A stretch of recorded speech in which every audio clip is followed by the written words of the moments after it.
Hello and welcome to an unexpected podcast. On this week's episode, everyone is here, along with Jasmine Tetley. Jasmine seems to win everything from what I hear about her. So on this week's episode, we're going to be going over a list from Timmy T9204, and then each of us have written what we're calling a quirky list, or Gimmick list. Gimmick, sorry, I got the word long. See, I'm already screwing it up. Basically, our definition of a gimmick list is anything that's kind of out of the ordinary, but still competitive. So all of these lists have a specific gimmick to it, but they're all meant to be used in a competitive way. So if you want to take this to a tournament, we're trying to make it so it's easy for you to do well in the tournament. And basically, we're just trying to establish the new meta game of the world. Exactly. And so all of these lists will eventually be winning GTs, Novas, and all those things. So one of them definitely will be there at some point. Since the Siege team got nerfed, unfortunately, that lasted for a meta of 2 tournaments. So whatever you write, just beware of the FAQ team. Yeah, our goal is for the FAQ to we just want to change FAQs based on us abusing the rules. Yeah, basically. Yeah. No, they might just FAQ these things as soon as we publish this episode. So just like the next FAQ comes out actually like February, I believe. So. Yeah. All right, so we'll go over to the list review real quick, and then we'll move on to the list a little bit later. So list is from Timmy T9204, so I will move that over to Jasmine. Okay, so we've got an 800-point team here. It doesn't say, but I'm guessing it's from the Grand Army of the South Legendary Legion. So we've got the Mummak War Leader with 9 Watchers of Kana with bow and 1 Haradrim Warrior with bow and warhorn.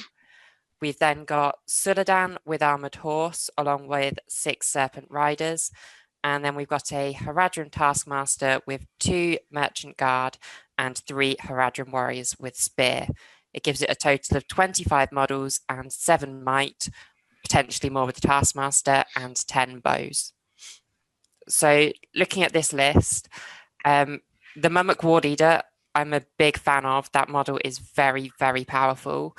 And paired alongside Suladan, that's a really, really good combination. So yeah, just first off, it looks strong, especially with all the bows and that. I have seen a very similar list, which worked by making it so that you had to kill the models within the Howder to break it. So I haven't done the numbers on this one, but just looking at it, I think you're probably going to be able to just kill the models on the floor without needing to actually tackle the Mumma kill. I'd make it so either you've got enough models to cover that, or make it so that your models on the ground are just that extra bit stronger, so that you force your opponent into having to fight that Mumma kill and take the models off the top, or if they can't do that, actually kill the Mumma kill. But yeah, definitely Suladan's banner is very nice for the Mummak, which doesn't benefit from its own one. But yeah, it's strong. Yeah. What are y'all's thoughts on the 3rd warband? I mean, it seems I see he's putting the Taskmaster in there to kind of try to get free might and free heroics towards late game. Yeah, which his only might is in those 2 warbands. That's the one that I would change, because they're all on foot as well. So what I'd do is I'd make that 3rd warband a mounted one, or fill out Suladan's warband with more models, so that you've got a whole contingent of cavalry. I've seen, I see that he's put at the bottom about camels, but they're not available at the moment. And the list I was talking about, it ran those camels alongside the Mumma kill, which was very nice, because obviously they're impact hits. Yeah, then you could even add with the camels, what's his face, a Mahud King, which that could heroic combat, or just to basically be a troop killer. The only thing about gives the them camels, triple threat. They're going to be a lot more expensive points wise. Yeah. If you know, the 2 Operagon Merchant Guard plus his 3, I mean, that's 2 camels right there. Yeah. And then to get a Mahud King is going to be 90, I believe. Yeah. So it's 85 max. I think you can get him 80 without a shield. I mean, lance. So yeah, I mean, I think I did a list on this podcast. I think it was for the breakthrough scenario where it was Suladan and some Cav and some Mahud king or chieftain and some camels. But one thing we should definitely clarify here, and that's the Taskmaster. I think the Taskmaster is actually useless in this list because of the way the rules work. So the Mummak war leader, the Mummak itself only benefits from heroics that the Mummak war leader is calling. So you can't like have the Taskmaster call a march and affect the Mummak. The Mummak doesn't care. And I think because of the way the geometry is going to work, you're never going to get the Haradrim Taskmaster within 6 inches of the Mummak war leader because of where he sits. So he's not going to benefit from the Taskmaster. So I think you definitely want to take that list out, that warband out, and figure out something else to do.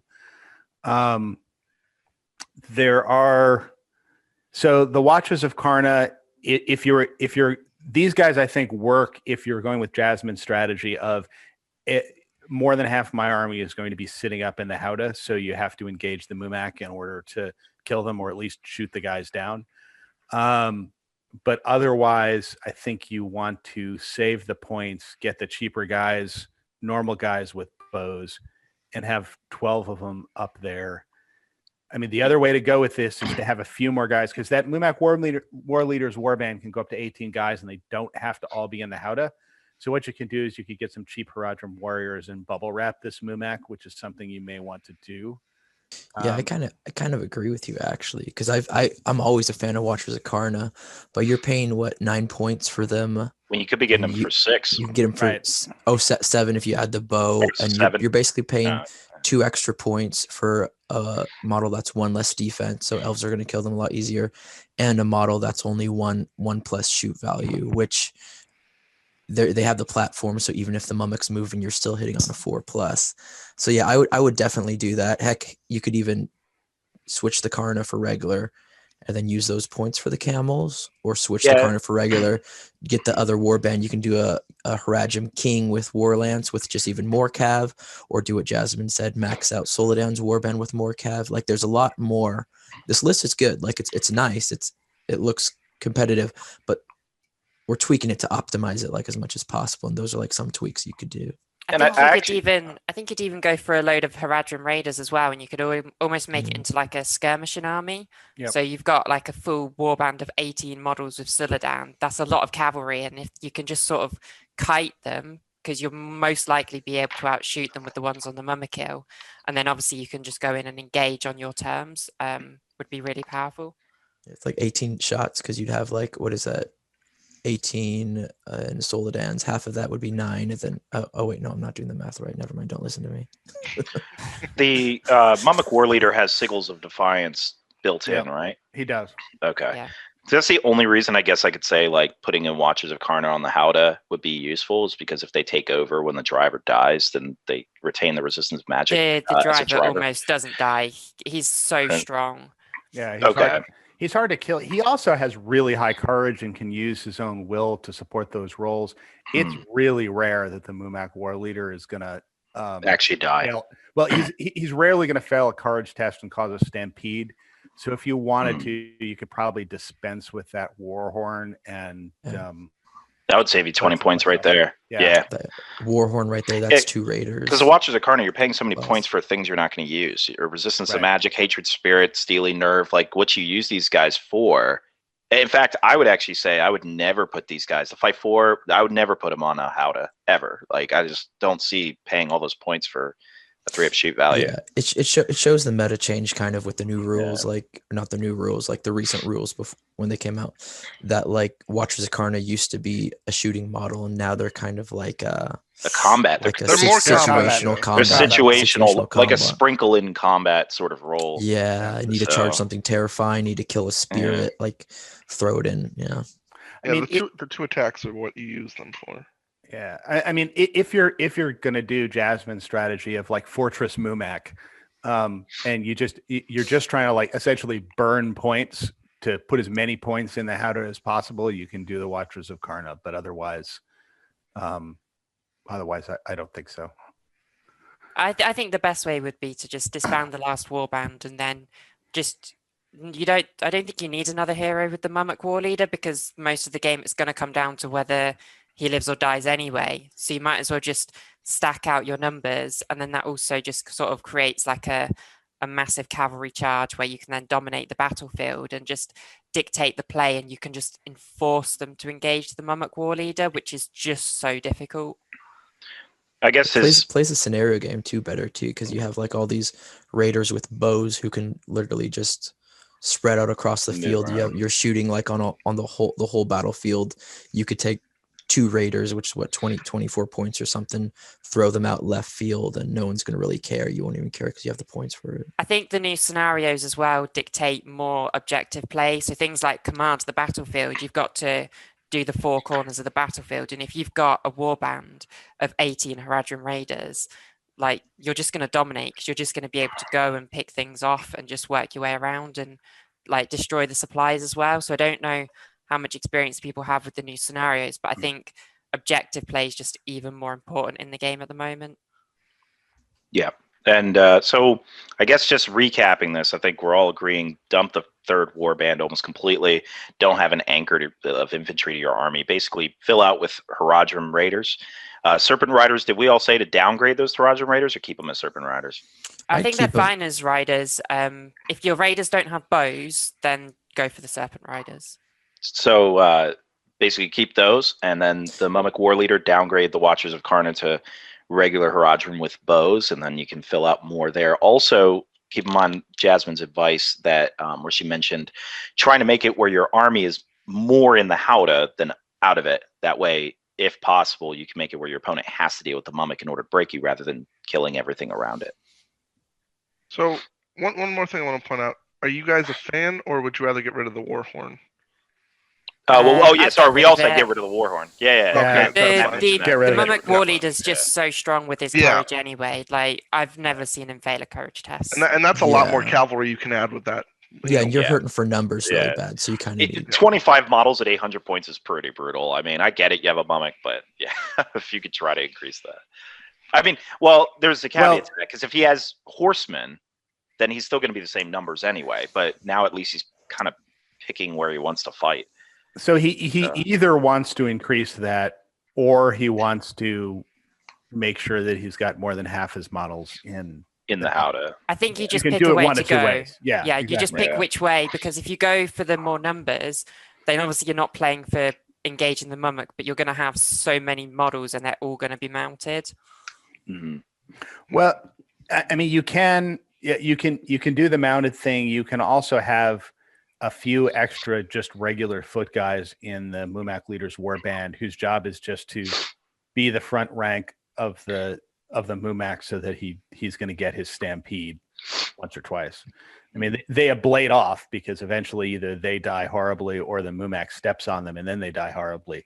But just so listeners understand the strategy, we've talked about it once or twice, but it's been a while. I think Devin has called this bubble wrapping a Mummak. And what you do is you put a few really cheap, low defense foot guys. You can do this with cavalry too, but obviously it's less point efficient, around the front of the Mummak, so that the Mummak can't be charged. So if the other guy goes first, what he's going to do is he's going to go and stick into your really cheap guys in front. And then the Mummak who's standing behind all these guys, then it charges, steps on your guys, kills them, steps on the guys that charged your guys, kills them too, and then keeps on going. And you know, that's another strategy you can do. You need a bunch of kind of cheap foot guys, preferably in the Mummak War Leader's warband, to kind of pull that off. And then you need a willingness to expend them you know, at will when you're playing it. Okay. Good job, guys. I have no comments. I agree. I have to say, I do like the Mummak War Leader, and it's a very good model. So I'd definitely would like to see more of it on the tables. I would love to see this at a tournament. I'd be so interested to see how it plays. I've never come up against one, but I would definitely be interested to see how someone uses one at a tournament. I see it more at 1,000-point tournaments. I don't know. This is I think my first game. 700, 800, it can work really, really well. Oh no, I'm not saying I can't. I'm just saying only at the 1,000-point tournaments I go to have I ever seen it. I have not seen it at the 800-point tournaments. This is a model that produces very strong reactions in the people that you play. I mean, the people will either like really get into fighting against the Mummak and think it's great and think that it's thematic, or they will have half their army run over on turn 2 and go, "This game sucks, I'm leaving." Well, it can be a bit 50-50, and I played against one in my last tournament, and I put Goroth at the front, and I was like, okay, I'll just stop it with Goroth, and then I rolled a 1, and it's like, oh, well, that's game over. I played that perfectly. I played it perfectly. I put everyone in place, and it was like, yeah, I can't even make that roll. Cool. I mean, that is one of the problems with playing with or against the Mummak War Leader or just the Mummak is it's one of those lists where you can do everything right and still lose on either side of the table just because of the way the dice shake out. Yeah, but I have to say it's a lot less just dice rolly than playing against Smaug. So please don't bring Smaug to a tournament. This is my famous rant. I hate Smaug at competitive events. Like he's ridiculous. Okay. Timmy, let us know if you take any of those thoughts into consideration if you end up taking this to a tournament or a game, and let us know how you do with that. We're going to move on to the main topic, which is the gimmick list that everybody has written. The new meta. What's that? Is the new meta. The new meta we're setting up here. So I'm going to start it off with Devin first. So Devin, what was your new gimmick meta list? So I actually Mick had the pleasure of Mick creating this list kind of for me. I actually love double wizard lists, so I've brought them to tournaments a lot in the past, and even brought them to one of them in the recent tournaments in the new meta of this new rulebook with Radagast and Gandalf. But they nerfed Radagast, so I stopped bringing him. So I'm like, all right, I got to go back to my old ways, make Gandalf and Saruman work. And Mick had this list that he set up. So I'm going to go ahead and read this one off. So this is a 700-point double wizards list, and it's got the Master of Laketown, Alfred. Then it's got Saruman mounted, Gandalf mounted, Braga, 14 guards of Laketown, and then I guess they're just unarmed with anything else than their sword. 11 guards with spears, 6 guards with spears and bows, and 7 guards with bows. So that comes out to 43 models. 11 points of might. Now remember, it's 43 models at 700, not 800 points. So 11 points of might plus Alfred, 13 bows, blinding light, Aura of Command, and double wizard. So basically, Saruman and Gandalf are coming from the White Council list, which means they arrive together. So a lot of people might ask, and this will be an interesting question if Mick has any extra to add to this, but why you didn't go survivors and just bring Gandalf completely separately. Personally, I actually am happy about having the Master for 2 reasons. One, you can't have Alfred without the Master or Bard anymore. So the Master is a cheaper way to get him into the list. Braga already brings the March, which means it allows me to hoard out on numbers while still carrying 2 very expensive wizards. So I think that's one great reason. Otherwise, if you went the Survivors route, you would have had to bring Bard 2, which would have really decreased the amount of numbers here. So that's my initial guess on that. So that's why I love the list, because it's absolutely utilizing the high number count to protect these 2 wizards. Now, in the past, double wizard used to be able to have Sorcerer's Blast like just run through ranks of people. While that was awesome, I don't think it's absolutely necessary to win games. A lot of times the power in these 2, or a lot of the immobilized command shenanigans that they can pull pretty much a lot of battlefield control, especially around an individual target that I want to pick. I've played with these double wizards so often that now, before it was in a more magic heavy kind of meta. But hey, what do you guys think about it? What do you think? Can double wizards still work in today's meta after Radagast nerf? So can I just add a couple of things to this list? So, oh yeah, go ahead. So I was going to say that another reason for taking Army of Laketown instead of Survivors is that the Laketown Guard are fight 4 when they are near the Master, and they benefit from the banner. So you get fight 4 instead of fight 3 of the survivors. And the other thing is, obviously, your carriage is completely nullified by Saruman's Hour of Command, so you don't really care about that. So the 2 wizards just basically sort of patch up all of the weaknesses that the army might otherwise have, and so you're just using them. You basically have like a big block of units, and then hopefully they will outfight your opponents, and your wizards do their things. I think at 800 points, I would possibly go with Bard instead and survivors, just so you can have Bard running around, not being your general, and supported by double wizards. I do really like the base with the core. Like, you've got so many models in there, and getting the buffs from the master. My only concern would be that it's easier to resist magical powers now. Like, you get the 6, or if you're playing something like Lothlorien that gets resistant to magic, or like, how are you going to stop an Elendil? Because let's say you came up against a Numenorian force, like Fortify Spirit, even with 2 wizards, that's going to be, because you're getting 2 dice rolls off every single resist. Yeah.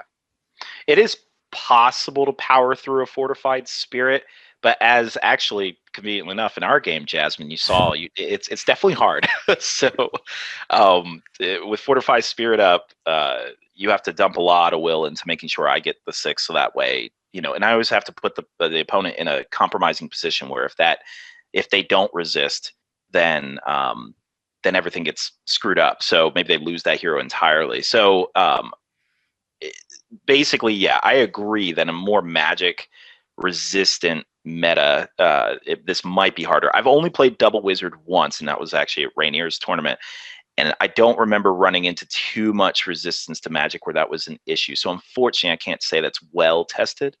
The only thing is, you had in your Angmar army, you had Gullivar. If you didn't get your magical powers off, like, he's still super strong and can just kill anything. Yeah, that's where I kind of see like a little another like weakness in this one is like there's no like punch to it. Like, like I see it, the most threatening thing is At like 43 Saruman's. Well, yeah. So this is where in the past, now I get it. Once again, different kind of meta, but in the past, all my models were meant to do was hold off. I used to play Fountain Court Guard, and I think you remember that list, Rainier, where it was just Fountain Court Guard plus the 2 wizards, and they just held the line. And that was really all there. There was just like it was a grind game, and I think just the small thing is just their defense 4, which is like when you go Army of Lake Town, like that's why I think many people go survivors, because you get like a cloth and a basket, and you get defense 5. I mean, but they're 5-4. They're 5-4. 5-4. I mean, it's a bubble though, because it's a semi-horde army, but the bubble's within 6 inches of fight 4. So even if you have Master in the middle with fight 4 and you position pretty well, still your flanks are going to be vulnerable. Same with Blinding Light.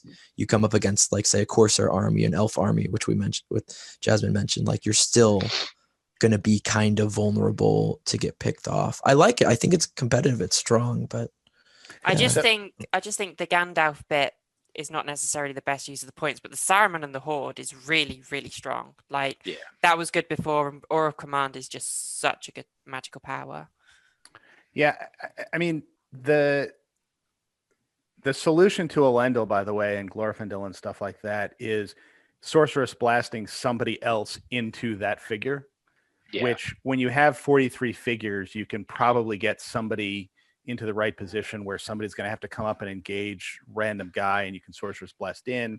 Well, also you can compel and Sorceress Blast. You can compel and Sorceress Blast. You can also move a guy up and contact, like, Glorfindel and one other random guy, and then you Sorceress Blast the random guy, and Glorfindel's off his horse. So, I mean, there are ways to deal with, which I have done quite often to a lot. Like, it's actually a pretty easy trick. 3 inches is quite far when you want to keep your Elendil like close to your army. So and once combat hits, it always, because I've fought against Danes and all kinds of stuff that were fortified that you just keep knocking them down. And I think that's what, like, a tough thing about, like, we're critiquing lists, but like if you play the list, like, that's like a complete different like thing, like you utilizing that and all those holes, like there's no doubt that you would like mitigate all the weaknesses through strategy and stuff. So you get a lot of outplay with it, that's for sure. Like, people won't necessarily know where to put their heroes, and you'll catch an awful lot of people out. Like you said, with the changes to Sorcerer's Blast, it's actually easier to get people off their horses and stuff now. Yeah. And the other thing is that since it's one of those things that no one really gets to test in their games against, like if let's say you came up against this in a tournament, you'd be like, oh well, I don't know what to do. I'll just move my forces forward and I don't know what you're doing, Devin. Unless you've listened to this podcast, in which in which case, double wizard's going to be in the next FAQ. How many archers did you have? There were 13 bows. Okay, so you have a That's a decent healthy amount. amount. It's a healthy With amount with blinded blinding light, light. with blinded Blinding light, light. yeah. Yeah. So what is the? I guess I would add to the list of things to be afraid of is, fight for horde armies, like Uruk-hai or something like that. That was the first thing I thought of was Uruk-hai. Yeah, Strength 4 also.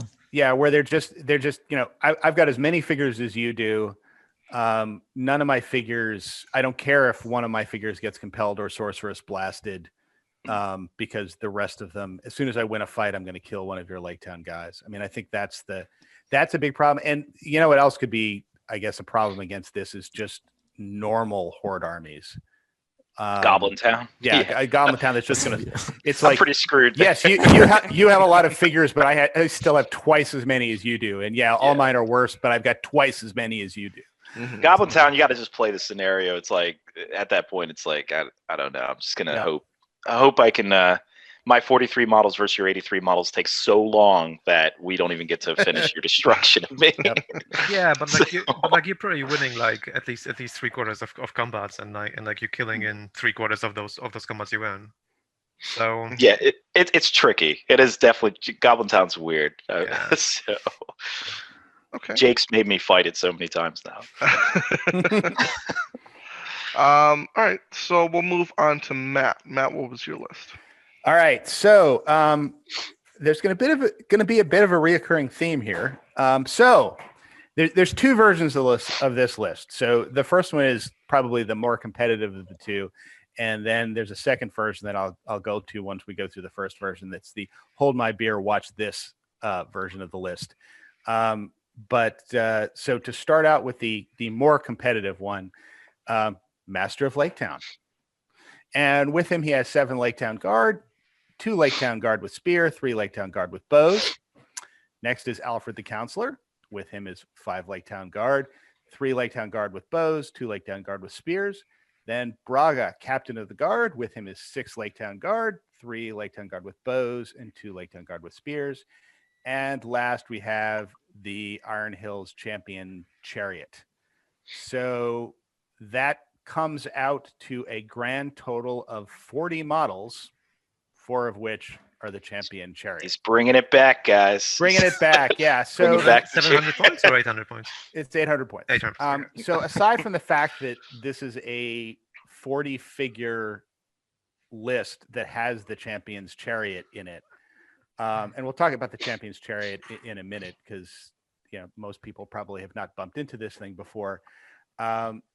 There's a bunch of interesting dynamics that come with it. It starts off with 15 might that can go up to 18 might if you have if Alfred gets all of his rolls off. This is a list where you probably want to put at least 1 or 2 of those extra might into Braga, because Braga's job is just to run around behind the chariot and call a heroic march every turn. And 50% of those are going to be free because the master's coming with him, and the Champion's Chariot is just going to be motoring through people at 11 inches a turn. So let's talk about the Champion's Chariot for a second. So this is the Iron Hills Chariot with the Champions of Erebor upgrade. On it come Balin, Dwalin, Feely, and Keely.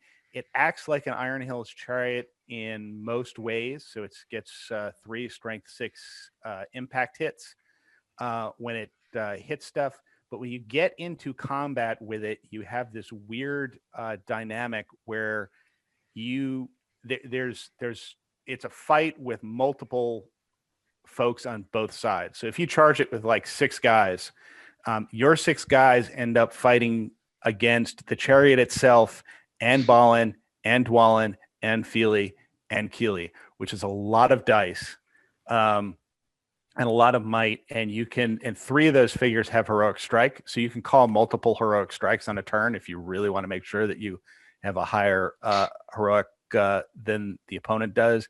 You can do interesting stuff. You could call a heroic strength with Dwalin to drive the strength up. And because the Iron Hills Chariot has a monstrous charge, you can actually start knocking monsters over if you get a higher strength value than they are.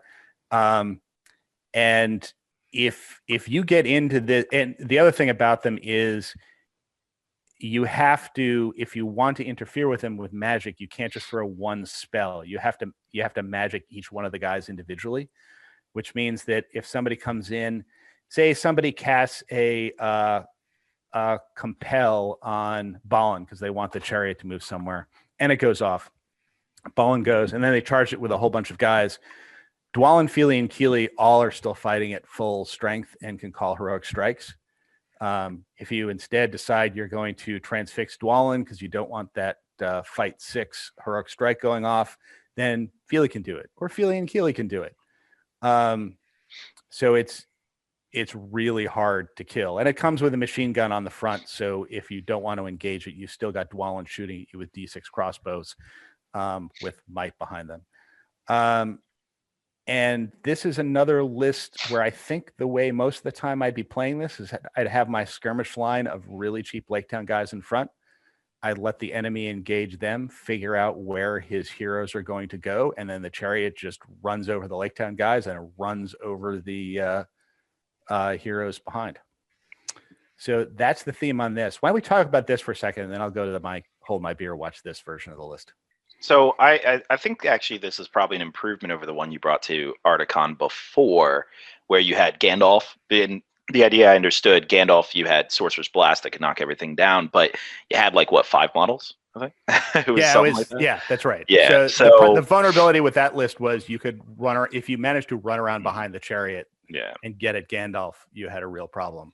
So 40 models combined with this thing is already threatening. And I've seen, obviously I played the not Champion's Chariot, an Iron Hills Chariot, normal one at Articon, and I've seen how powerful these things are. And obviously I played against you and really learned this thing is really annoying to take down. So I remember Jake coming over to our table in Colorado and going, "Hey, Devin, you killed the chariot." And then you turn to him and goes, "I have 2 models left." And there's still 4 dwarves. The thing is really annoying to take down. So, I guess, what did you say you had? Your Braga Master Alfred? That's it? Yeah, Braga Master Alfred and a bunch of Lake Town Guard. The only unfortunate thing is, so the list I had with the champ, when you call a march, obviously, if you have to go first and your line hasn't engaged yet, really calling a march, probably, I'm assuming you'll adjust on that situation, because I called a march with my Iron Hills captain.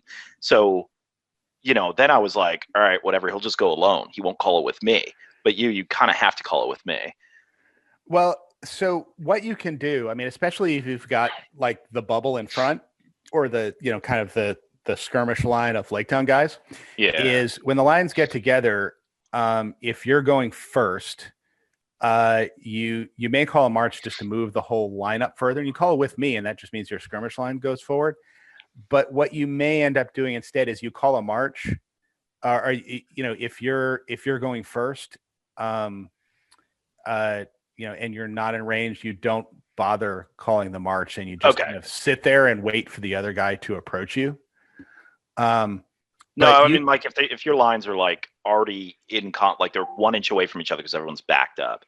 Right. Obviously, at that point, you're not calling a march. You may actually want to call a march at that point. You still are doing it? Just move everybody else first to tie people up or get them out of the way of the chariot. Oh yeah, that's right. I'm sorry. I'm thinking it's and then because you just get the extra move with the chariot afterwards. That's true. That's right. It's not like the drum where you have to trigger it immediately. So okay, sorry, I'm brain fart on that one. And you can also, if you've lost priority and the other guy's going to charge you, you can call the march anyway. With Braga, who's sitting behind the chariot, and that just means that you're able to sweep up an extra 3 inches of guys after he charges all of yours, and then you send your Hoover vacuum through. So I have a question. Can you voluntarily take off any of the heroes? Can they dismount? they cannot dismount, Okay. which is the problem with this chariot. So especially if you're playing it in a much smaller list, which actually I'll probably talk about when I get to the next version of this list, is you have to be very cagey when you're in objective scenarios that require objectives to be picked up, because nobody can get off this chariot, and this chariot can't pick stuff up unless the chariot dies, in which case all of them get off the chariot, and then you can just get 4 guys. Is there any way for you to kill your own chariot just so you can get off? Short of like running it into the Balrog, not that I can think of. Is I don't there think there's a way impact to do hits it. onto scenery? Like war beasts take impact hits? No, it's not like that. No, the chariots actually, they're a little more maneuverable than the war beasts. They don't take damage easily. They obviously don't react to damage taken. They're actually, in my opinion, kind of better than the war beasts. So they also don't have to go their full move. yeah, and that too. So I even when I was using one, you'd be surprised how many armies these things take down. Even like, I mean, I fought against lists with like King Elisar's in it. You'd be, even then, they're pretty threatened by it. A lot of people, what I found with these chariots is they don't know how to react to them. They're sort of like kind of not unsure how to engage it, and they kind of panic when they start running over everything. It's a highly demoralizing army. They start playing in a demoralized fashion. Well, I mean, especially people who haven't ever heard of or bumped into the Iron Hills chariot, and you have that little discussion at the beginning of the game where you explain to them that, if you fight it, if you charge anybody into it, they're fighting the chariot, Balin, Dwalin, Feely, and Keely all at one time, and their eyes kind of go, ooh. Yeah. I've never played against the champions one, but I played against the normal one a few times. Short of just blowing it up with bombs, I've not really come across many opportunities to play it normally. The normal one is actually not great unless you combine it with Gandalf, in my opinion. Like I had a list where it was like, Gandalf plus that, and then you can blast everyone off the chariot, because otherwise you can destroy the normal one fairly easily. You just strike against it. Yeah, it's like pretty it's much not the that way hard. to do. Yeah, if you can, it's got a huge base, so you can generally get. I mean, as long as it's not heavily escorted, you can generally get a whole bunch of guys and multiple heroes on it. And then if you get a higher fight value, you're guaranteed to win. It's going to destroy it. Yeah. The problem is against the champion's chariot, you are never guaranteed to get a higher fight value. Yeah. Unless you manage to get like somebody with the ring into it or something like that. And if you lose that roll off to this thing, especially if it charged and it's going to knock you over, even if you don't, given the number of attacks that this thing gets and the fact that 4 of them can be Dwalin, who's piercing. If you lose a combat to this chariot, you have to recognize that everything you've committed to that fight may die. Mm. And the other thing that's, it's this well, I guess you don't have the damned if you do, damned if you don't thing, where like if the opponent goes first, you can just blast everyone off the chariot, and if you go first, you just run them over. Right. But so you're probably, the best. An opponent will have to just keep calling a heroic move every single turn against you. So how much is it? Is it more than Sauron or the Mummak War Leader? It's 500 points. Okay. Yeah. He's pretty afraid. Just 500. Well, to be fair, a Mummak War Leader is effectively 500 points once you include them in on the Howdah. Like it starts to add up. So is that the second most expensive model in the game? Yeah. Yeah, it's close to it. But I like it in comparing it to the Mummak, especially because we went over the Mummak list. Like you get a good amount of models, whereas the Mummak, unless you brought an all infantry Haradrim like contingent, like you wouldn't get that many numbers. So like I like that aspect of it, Matt. Like so I think it's strong, and I think what we're all in agreement is a master plus a horde. You can then just add in your big fun stuff after that. Yeah, the last two Yeah, lists yeah, have yeah. basically been That's So the meta is the master. Yeah, it's just make Lake Town with whatever else you want. It works. Yeah, you just got your numbers, and then you just throw in your big fun stuff. What next FAQ? You must take a pure. Yeah, no, I mean, I think that is true. I think that is actually a meta of take 300 points of Army of Lake Town, which gets you 36 figures or something like that, and then 500 points of whatever the heck else you want that you want to play with. So is there something you're afraid of with this army? Like, is there an army you wouldn't want to Magic. Nova. Magic. Double- Wizards. Yeah, Wizards. Double wizards. double wizards or double, because then once Ballin's will goes, then you end up with something that ends up hoovering up your own figures. I'd be worried of the double flame burst, Saruman and Kardish. Double flame burst. Double flame burst. Why? Oh, well, you mean Set a like flame. channel it? Settle If a you flame? channel it, it sets Set a flame. everything. Everyone's on on the flame. model on Yeah. fire. That's and then fair. They're just taking damage every turn. Yep. I mean, they're strength 8, so Defense 8. but Yeah. defense 8. Yeah. But I mean, even so, with That still wounds them on 4s, right? Well, for the initial, but I guess the next yeah. ones You you get need You to get six. two initial strength 9s in the first turn. yeah, that's the thing that I think you worry about is you're going to take If a you bunch get that of- off on the bunch of first hits from that. round, then it's just oof. Yep. Otherwise, lands on it. the- What? Huh? Oh, if a catapult lands on it, you're in trouble. Yeah. Well, actually, I mean, I shouldn't say that because what happens is the chariot ends up getting destroyed, and you have 4 dwarves. and then you have 4 dwarves, which is something that when the chariot goes down, you still have 4 dwarves, and those 4 dwarves can do an awful lot of damage. But yeah, you have to make sure you have somebody kind of nearby to suck off hits on this. But if he gets a lucky hit, you could be in a lot of trouble with this. So siege engines are another problem. On that note, like let's say a catapult landed on it, would all of the dwarves also get a strength 10 hit?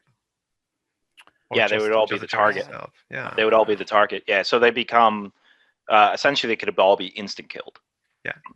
By that logic. So this is the benefit of having Gandalf with the list. That Matt had it before, but it's obviously a little more cost effective with like a normal chariot. I actually don't think that is correct.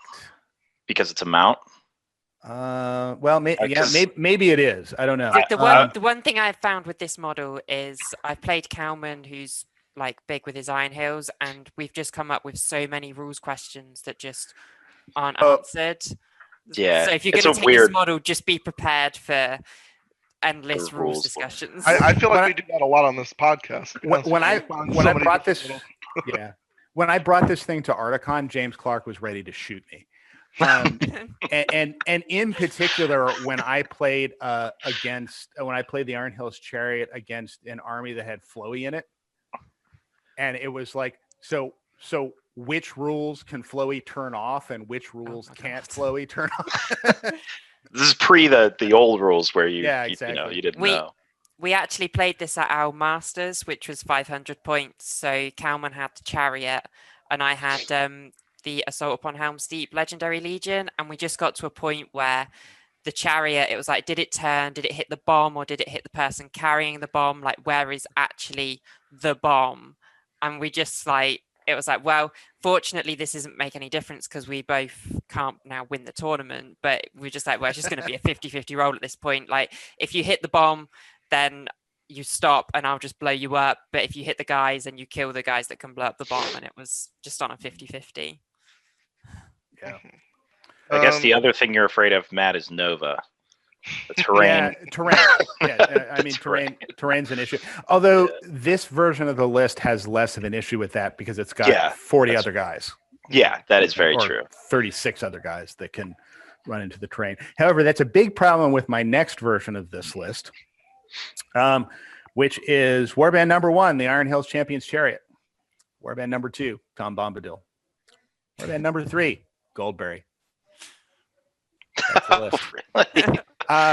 So, first list will probably be stronger, but well, in certain circumstances, yes. In certain circumstances, no. So if you are going into a heavy magic environment, I think you want the second version of this list, because so the second version of the list, first of all, has a potential for 33 points of might, assuming that you want to save one of Tom's will and one of Goldberry's will to keep them from going off the board, which you can.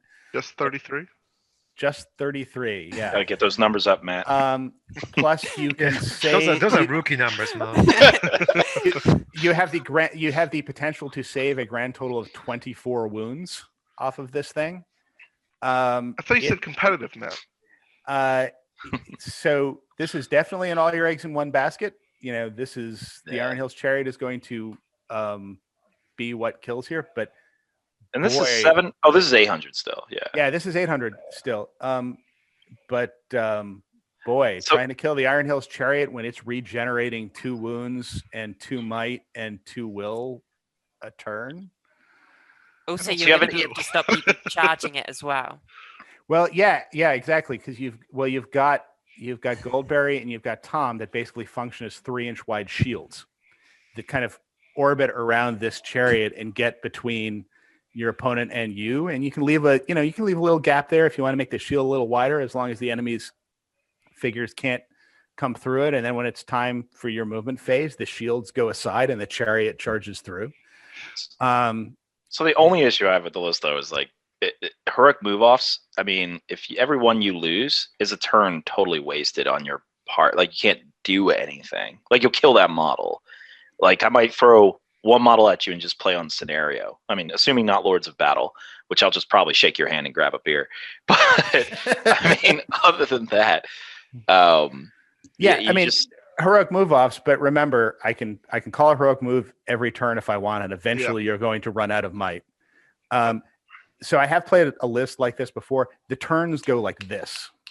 Yeah, because you have so few models. You're playing a lot of turns. I mean, when I played the Chariot, one thing I'll say is the game's always ended because, your turn is over in about 15 seconds of movement, and then you get to shoot.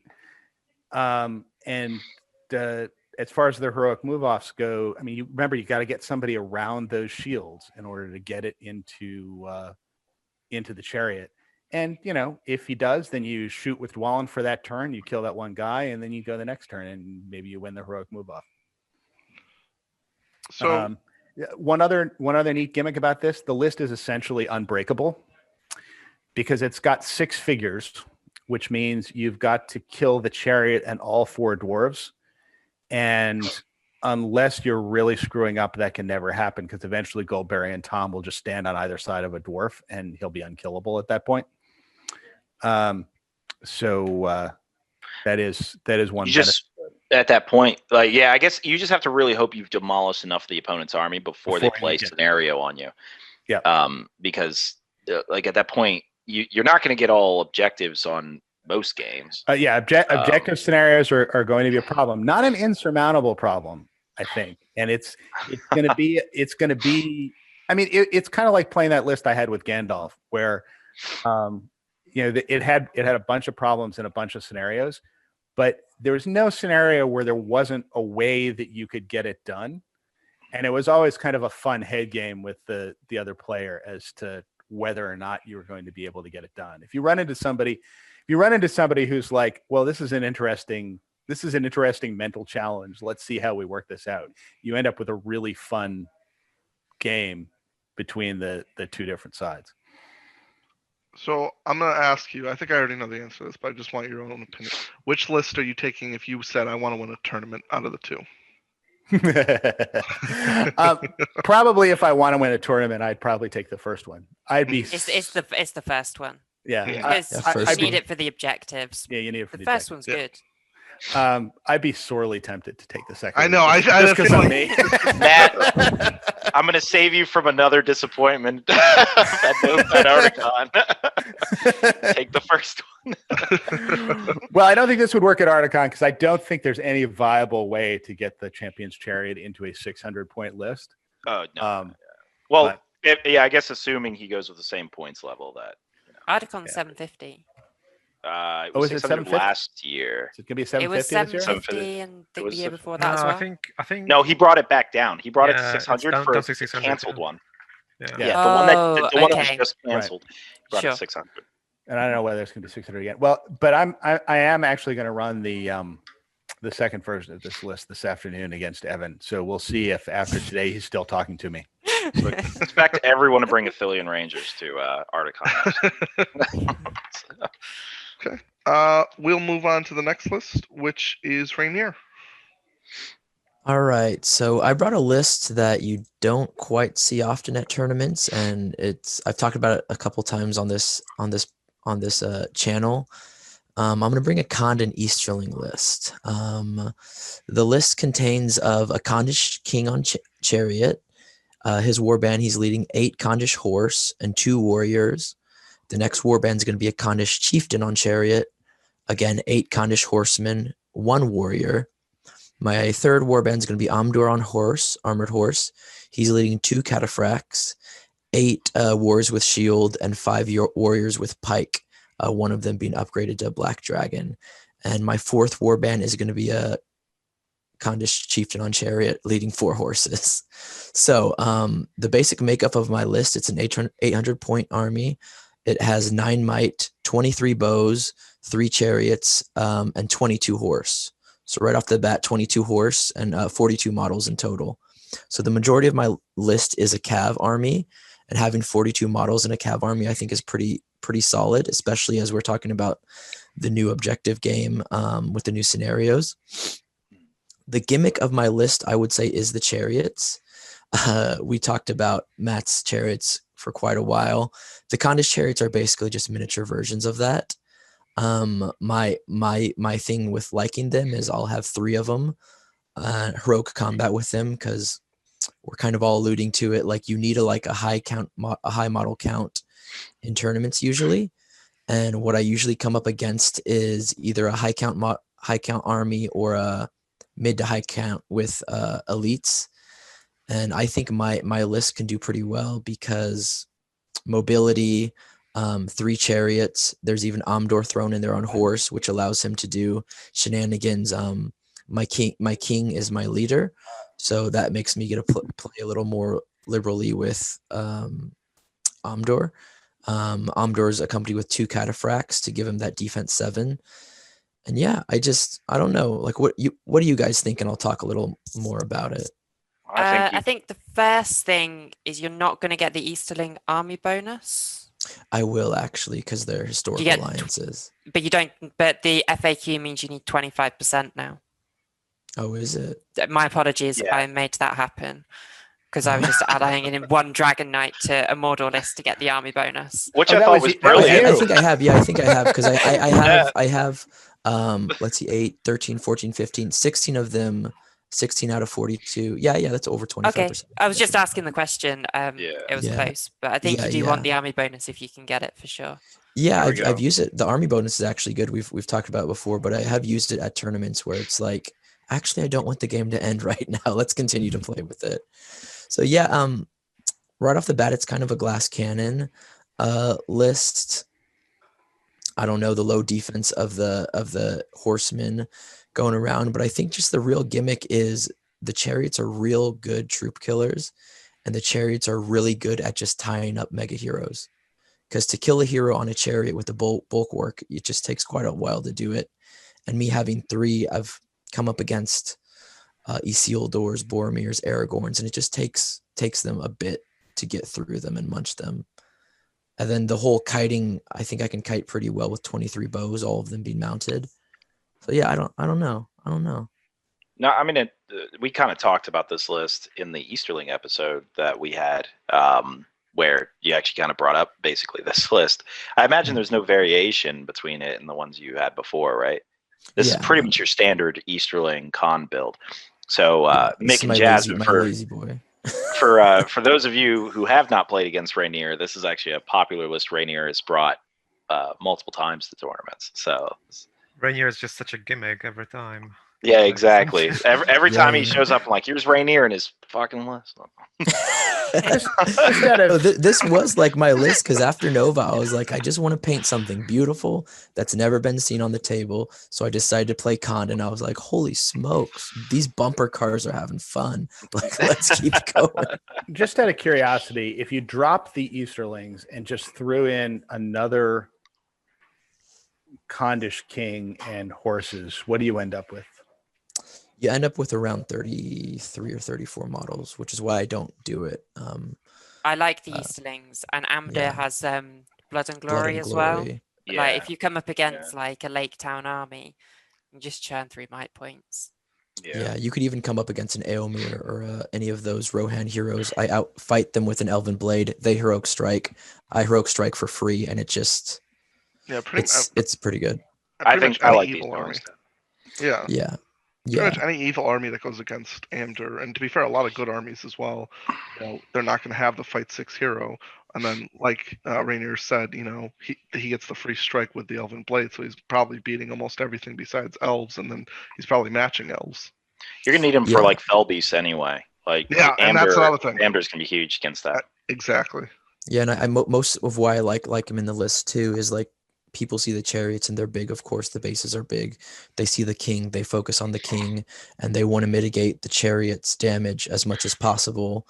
But then you have Amdur with his horse, and he just gets to basically choose: do I want to kill troops this game?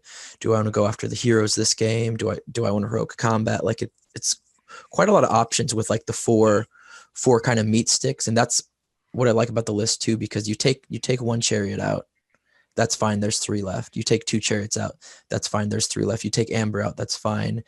And even the idea of all my horsemen, many people see Kondish horsemen being as like a defensive, like you shoot and you kite, but one big heroic combat where you just charge them in and piercing strike with strength 4 for models that are like 13 points with a bow. Like I don't know.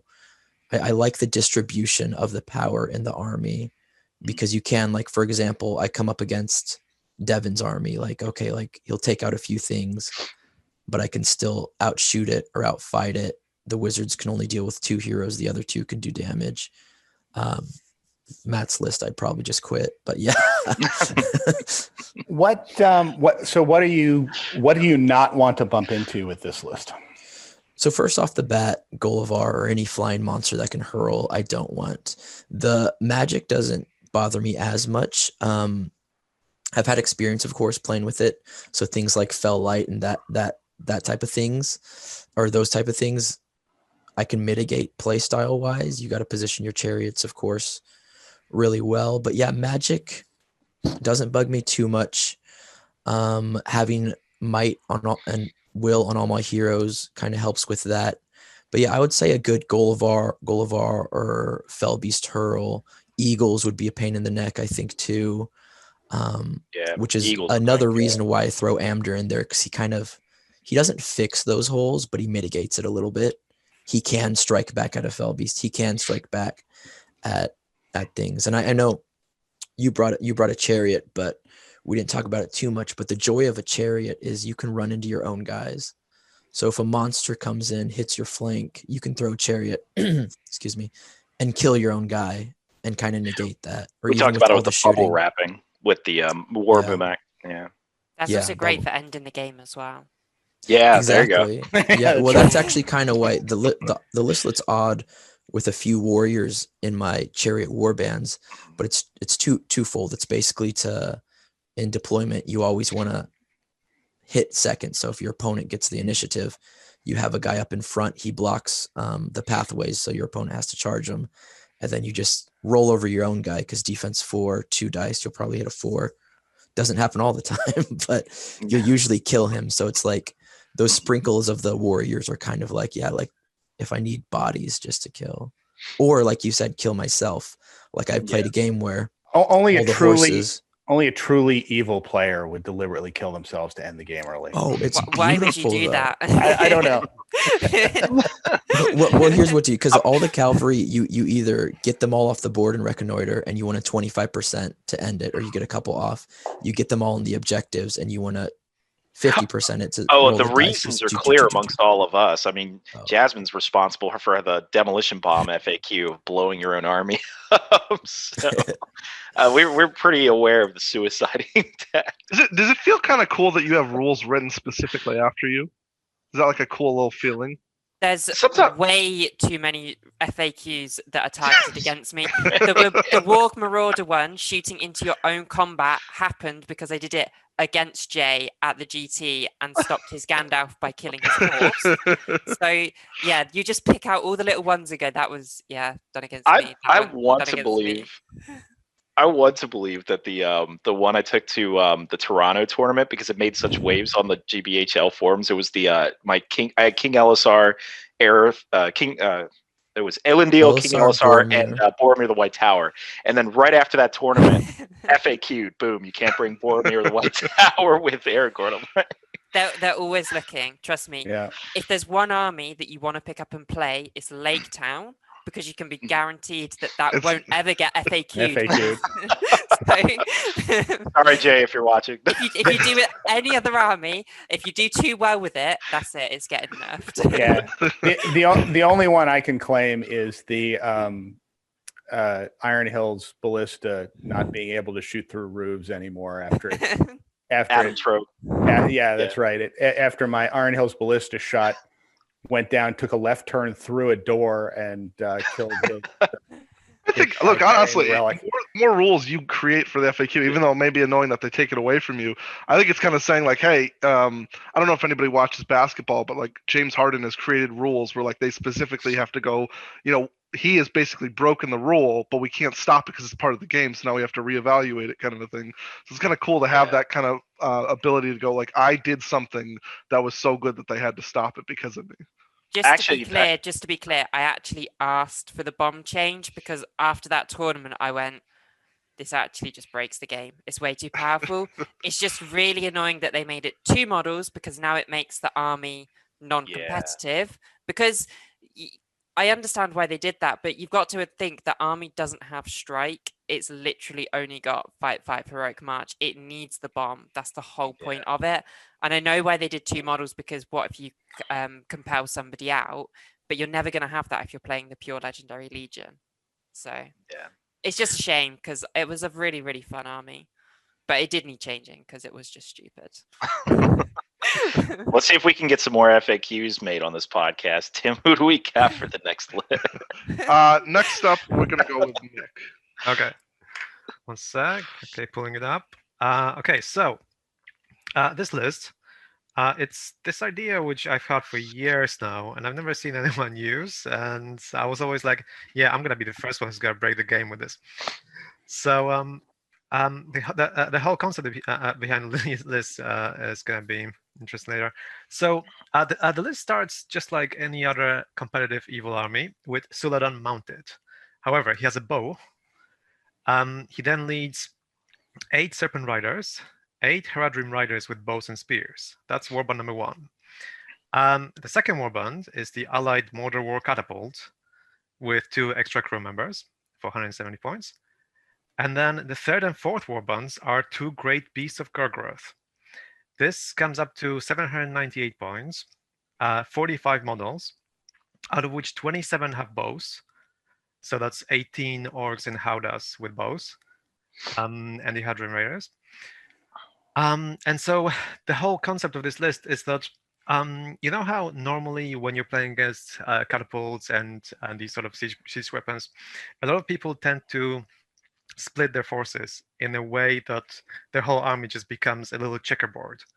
So I always thought, in order to increase your chances of actually beating that checkerboard, if you were able to make a large cavalry charge against all of it, they wouldn't necessarily always be able to bring most of their forces back around you by the time your cavalry engaged.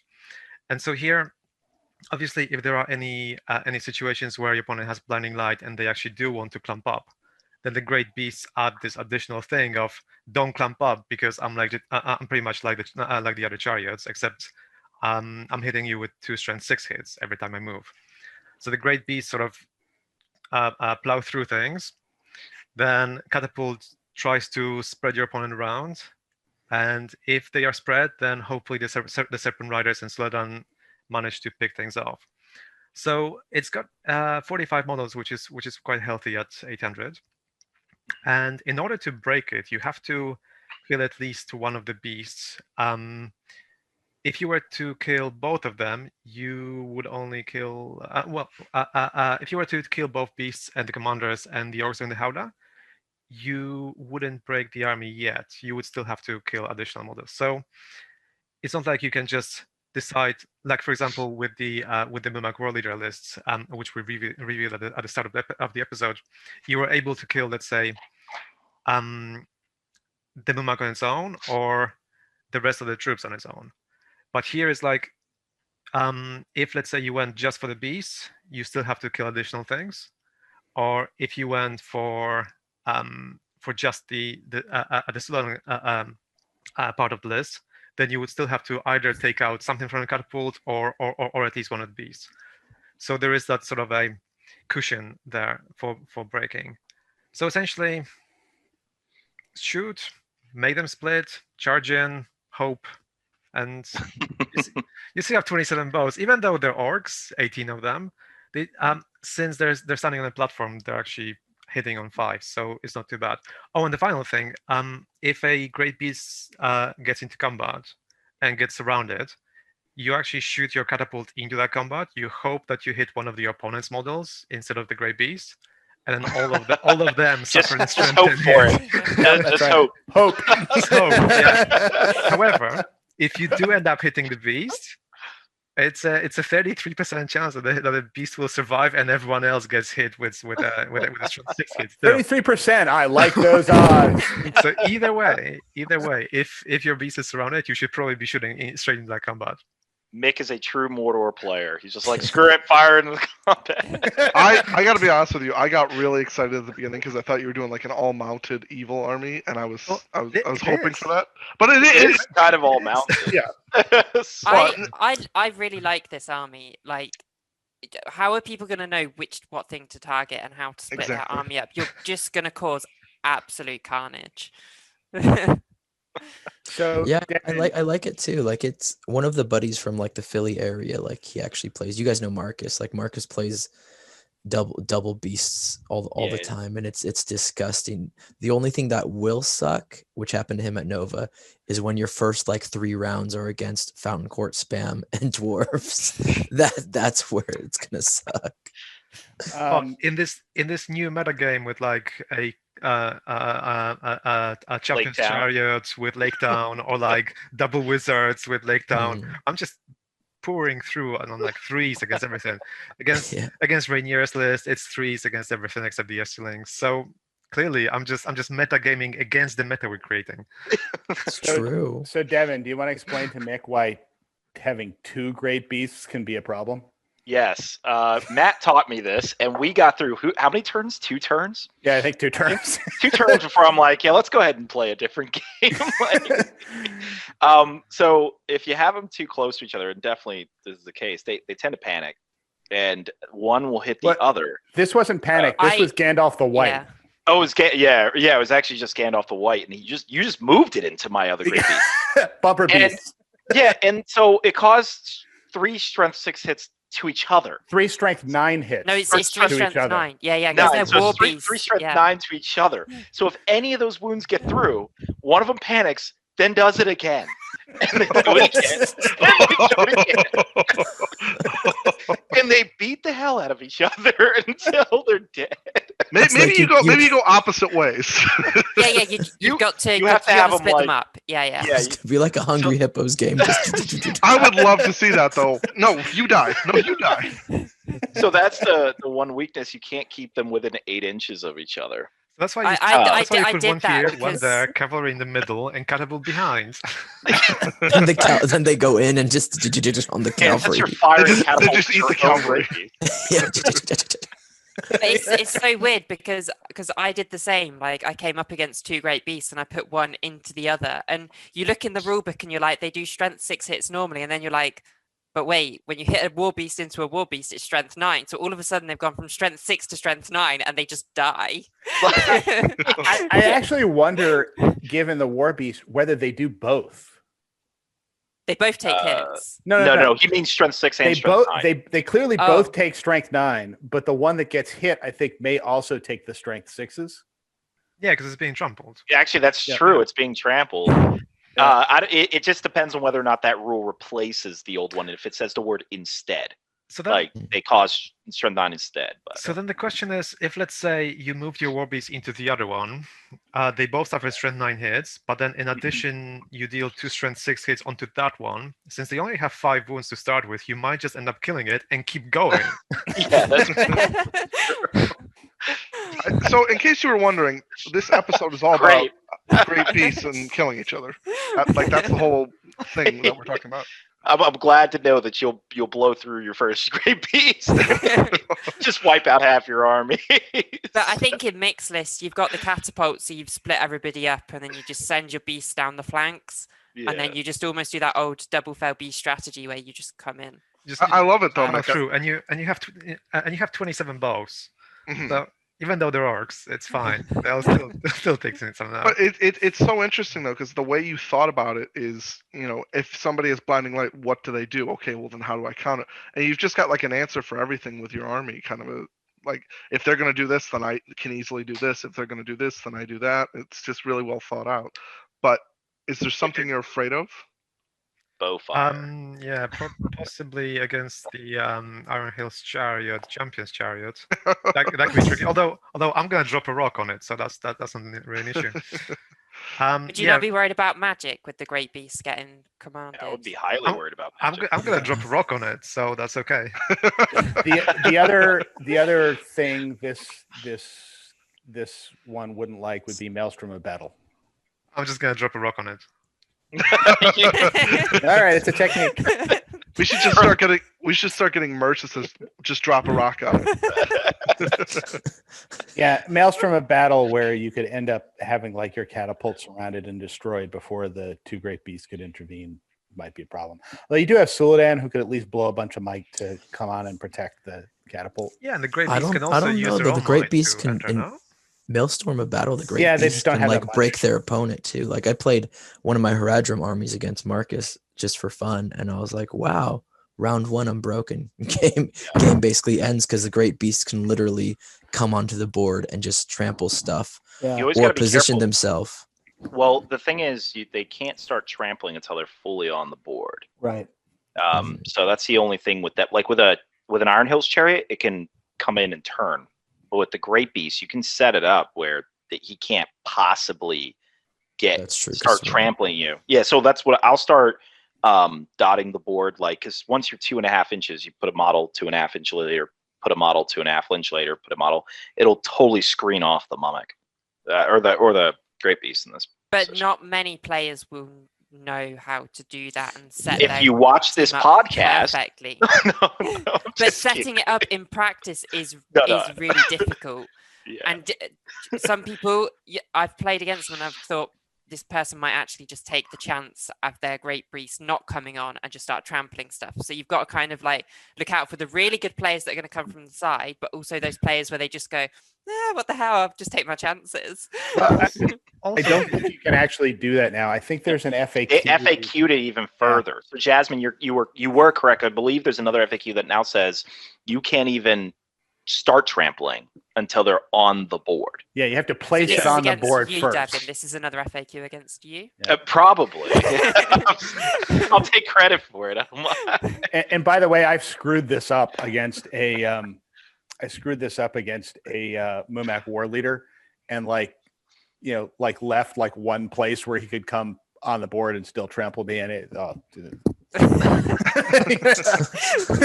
Also, the other thing is if let's say they do this technique, then at that point I'm just not gonna put my great beast there. I'm gonna put my cavalry there, and then pick you out one by one next turn. Yeah, and so, but the great beasts have a lot of tricky weaknesses to get around that I would say you kind of mitigated with a catapult, maybe. I think they have to have a name change to they're okay beasts. What about the might? How much might do you have? Do the great beasts have might on them? Yeah, they got 2. Yeah, Oh, they do. Okay, that's good then. Yep. Yeah, they basically have captains on them, which makes them interesting, but they're surprisingly more fragile than you might think. I know defense 7 should be pretty decent, but Elven Bowfire will actually put a wound on them. Actually, heck, Matt, when he played against me, he just fired Rangers at me. Not the Aphelion list, but just like what was it, like 9 or 11 rangers, Yeah. and you can get a wound pretty consistently. But you have 9 bows shooting back. And that's true. Yes. Yeah, Yeah. And well, so you have so like it does a lot of 27 damage. bows. Yeah. I think the only thing, because I've Until seen the it Great played a Beast. lot, because like you're moving all the time, so 27 shots, but they need a 6 to hit is actually Well, no, very. no, You no. don't you don't get the 5. -1. You No. don't Oh, you get don't minus. get. Okay, I Yeah, guess that yeah. should still be okay. Because they're platformed models, they don't count as bows. The 18 inches is the only problem with it. The problem with the Great Beast is that another problem with Great Beast is they can actually stampede, and then once they stampede, nobody on top shoots. Oh, interesting. Yeah, they hang for their lives and have to not roll a 1. Yep. So, Okay.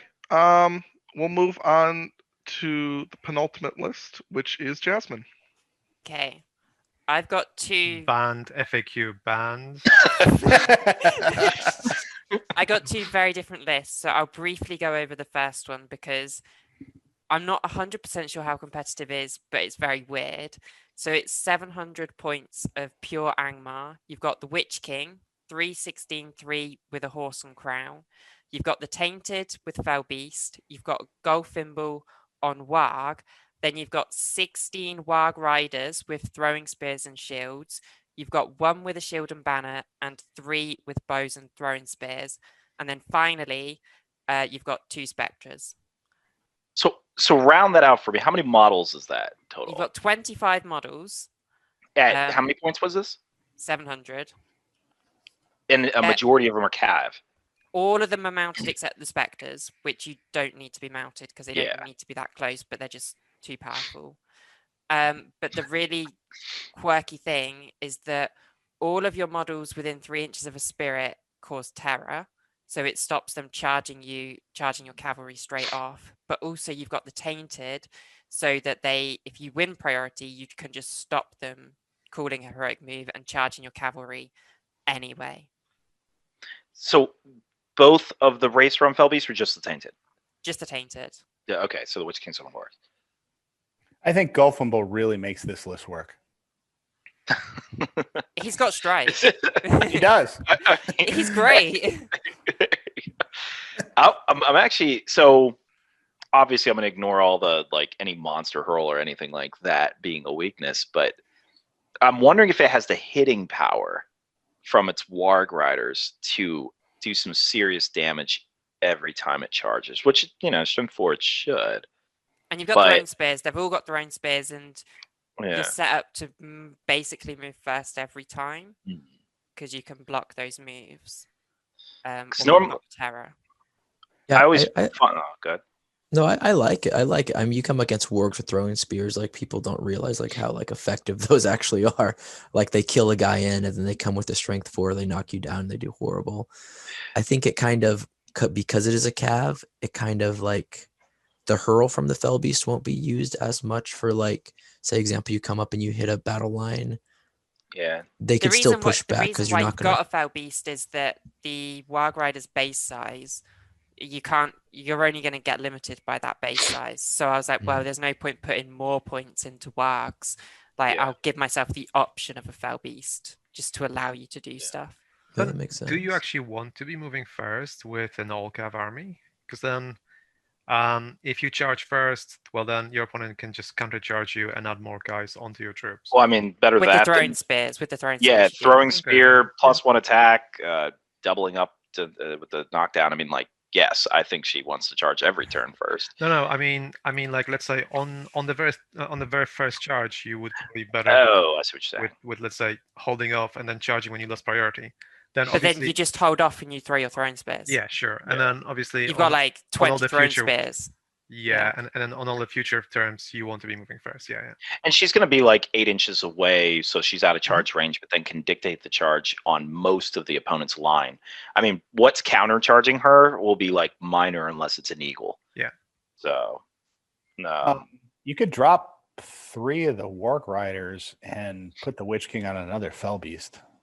Yeah, I did think about doing that too. And obviously you've got the Spectres that you can pull somebody out and then do your double Fell Beast with all your cavalry as well. Yeah. Like you said, I don't know how much impact those wargs are going to have because they're fight 3, but it's definitely something that's very different. Normally when I think of a a hard-hitting cavalry model, generally they either have +1 to wound, or they deal impact hits, or there's a lot of them like Rohan. Otherwise, generally they're just a supplemental thing. I don't know how hard Warg Riders will hit. I think they'll be disappointing in some games where you can do everything right and they just won't win fights or they just won't make the kill. And so that's the only fear I would have with the fun thing you do have is you go to recon and you run to the edge of the board and then you just dismount everyone. Yeah, there you go. You're like, oh, my army's doubled in size. But yeah, that army is like, I don't know, it could be a lot of fun to try, but the better one I think is 750 points of a Green Alliance. So I've got Haldir with bow and cloak. I've got a Sentinel, 4 Galadrim with bow and spear, 4 with shield, 4 Guard of the Galadrim Court. I've got Iresta with elf with a banner with spear and shield, 4 elves with bow and spear, and 5 elves with shield. Then I've got Aragorn on horse, bow, and armor, and Legolas on a horse. So that gives me 27 models. It gives me 11 might plus whatever Aragorn uses every turn. But the way this works is you've got 14 strength 3 shots, and then obviously 1 more from Aragorn, and you call a heroic accuracy every single turn for free, and you've got might points on 9 of them, and you just go, oh, I'm just going to take out all your big heroes or your nasty stuff, and then we'll just fight. Bringing Lothlorien back. Look at you. It's like Nick Gardner would be proud of this. So, just to make sure I'm rounding out the heroes again, it's Aristor, Aragorn, Haldir, and Legolas. And Legolas. So you've got all of them have heroic strike. Haldir's your leader, so Aragorn can go wherever he wants because of that nice heroic hero valor now for Haldir. Yeah, there you go. So I'm putting justice to the valor tag for him. I know, well, Mick. The advantage of taking Aragorn. Well, I suppose you could do this with Haldir, but Rivendell is going to get its rerolls to hit if stationary, right? Yep. So, I mean, one argument for making Aragorn your leader is presumably you're going to keep him within 6 inches of the Elvish archers to get the reroll, on the ways, and then they would also get the rerolls to hit if they're within 6 inches of him. You might have Haldir and the Rivendell elves in separate places. Maybe, but I think what you'd probably do is you'd find a nice bit of terrain because you've not got a really big army, so you just find a nice little gap where you can sit in it, set up. You do your shooting. Then you get to combat and you go, well, I've got 4 big heroes. 2 of them are on horses. I've got a sentinel to pull you out. Heroic combat off of that. You can literally just burn through loads of might points instantly. And then you've got your fight 6 Guard of the Fountain Court, which is going to make it really difficult. And you just sit in your gap and then you use your big heroes. Fight 6 Guard of the Fountain Court. Best models best warriors in the game. Oh, I have a big disdain for them. Literally, anytime it's like seize the prize, it's like I just make sure one of them picks it up and then I just shield for the rest of the game. Yeah, gotta love it. Gotta love it. I've got 24 of them just because they are basically the infantry of choice whenever I play good. Yeah, They're so good. So what would you be afraid of with both lists? Probably Great like beast, probably. I don't know. I've got 14 shots on them. With all that might, fancy my chances on taking it down before it reaches me. I think she's clearly terrified of double wizard. I think I would be worried of like spam horde lists because I don't have that many models. Like I can very easily take down the big targets, but then it's like, oh well, if they've only got the Goblin King, I took down the Goblin King, great, but now there's like 90 goblins, which I might just not be able to cut my way through them. Yeah, you know what else may be a problem with this? So would be counter shooting hordes. Like Rangers of Ithilien or Corsairs, or like the Haradrim Betrayer, the Haradrim bow spam with the Betrayer, just where they're going to be like, yeah, you've got 14 shots at me, but I've got 30 back at you. Yeah. I mean, the only other thing you do have with that is you then got your free heroic march from Aragon. So you just instantly close. turn your Just army close. into a, okay, right, we've done shooting. We're now going to go into combat. Now going to go into combat. Yep. Which it won't be bad for combat. Yeah, I mean, you're a little light on figures, but you could. That's the only weakness. But yeah, you could probably have I mean, your figures are probably going to be better than most of the stuff you're going into. well, if you think well, about actually- how much Aragon, Legolas, and Aresta can kill each turn, like Aragon and Legolas are mounted, and Aresta is such a pain. Just like Yeah. he can consistently kill Yeah. one model before combat. So, and Howdy's obviously got the banner reroll from Aragon too. Yep. Okay, yeah, I was kind of wondering why Howler, but I guess you don't have too many Yeah. options in Lothlorien anyway. But you want to make most of the heroic accuracy. So he's got 2 shots on his Yeah, own. okay. He's got 2 shots. He's got the Parcel Courage when Aragon's on the board. Gotcha. He's a leader that you can hide with an Elven Cloak. Okay, Mhm. all right, makes sense. Okay. The 9 might on both is really cool there, I think. The what? The 9 might on bowfire. Because Oh yeah, with heroic accuracy, you can just get through your opponent's leaders very easily. Obviously, If they leave anything out in the open, you're just going to Yeah. go, okay, well, I'm just going everything's to gonna remove wipe it. it out. Yeah. You may also have enough might to kind of shoot through blinding light. yeah. Yeah. Like a Círdan may well not be able to resist this even with blinding light up. Something like Galadriel, Lady of Light, with her fate, maybe She'd more probably be wizard. okay. Yeah. Yeah. Yeah, well, Legolas already is a big pain for Círdan, but with all these additional things, yeah. Yep. Yeah. I guess the other problem with this is if you ran into a siege weapon. That's Or all right. My whole army is going to be 25 inches away from you, and here come the rocks. Which you should have to do the march thing Right. again. I guess Exactly. anything that can't outshoot her, then I do like the emphasis on having so much might on bow armed models, and having enough where you don't mind wiping it out to kill targets. So. And also heroic strikes. I just found so much success with Minas Tirith where I've taken like all striking models. Like if you come up against the chariot, okay, unless you've got all of the champions on there, you can generally just strike a few times, and if they kill Legolas, it's like, oh, okay, cool, well, fine, I'll just go again, and now you're out of might, and I've just got more strikes than you have. Okay. Very interesting. I'm definitely would love to see all of these lists tested out. We're gonna go on to my list, which is the last one, and then we might talk about honorable mentions for a couple more. Anybody who knows me, I like very weird models in the game. So my favorite cavalry is Morgul Knights. Some of my favorite models are, for example, Black Numenor. Probably my favorite infantry model in the game is Morgul Stalkers.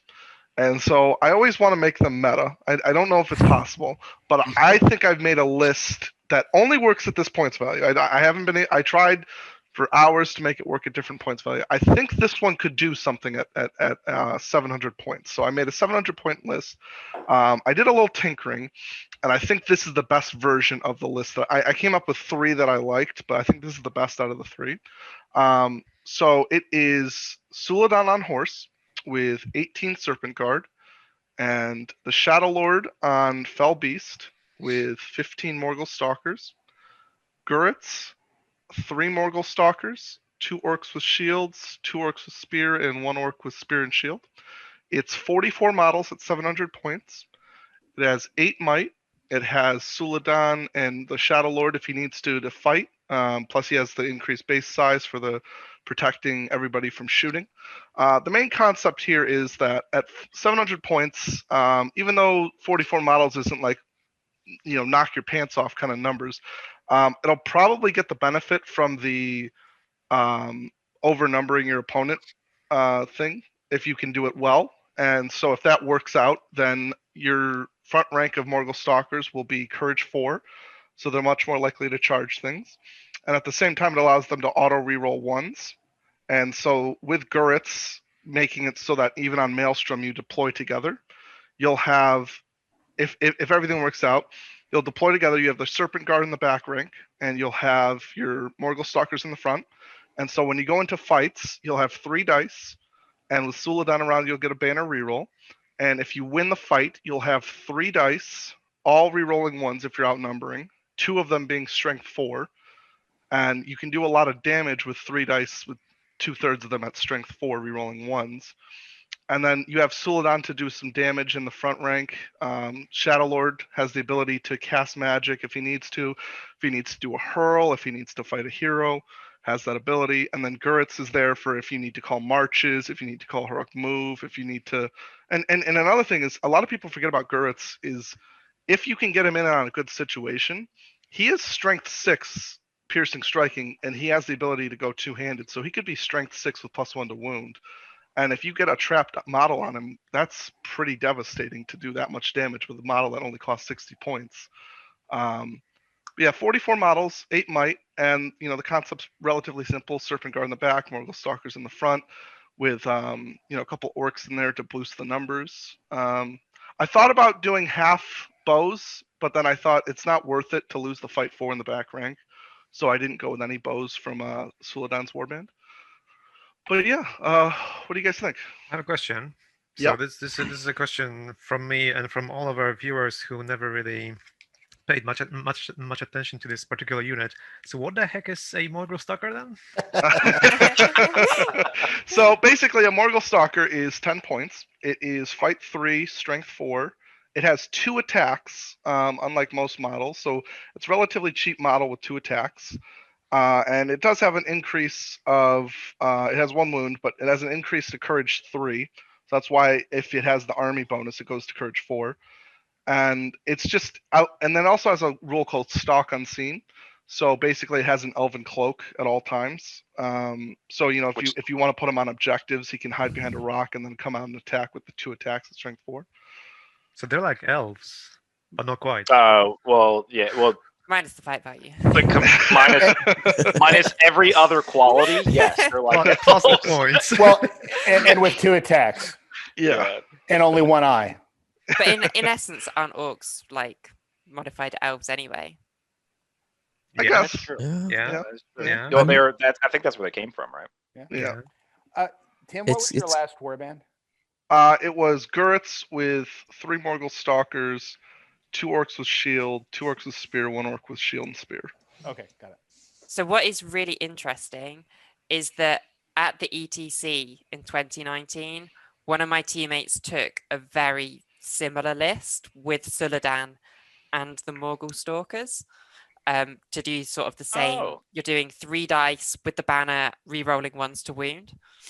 Check that out. You actually just came up with a competitive list that's been brought around. It's gonna be the meta. I want to see Morgul Stalkers at every tournament. I want them to be a thing.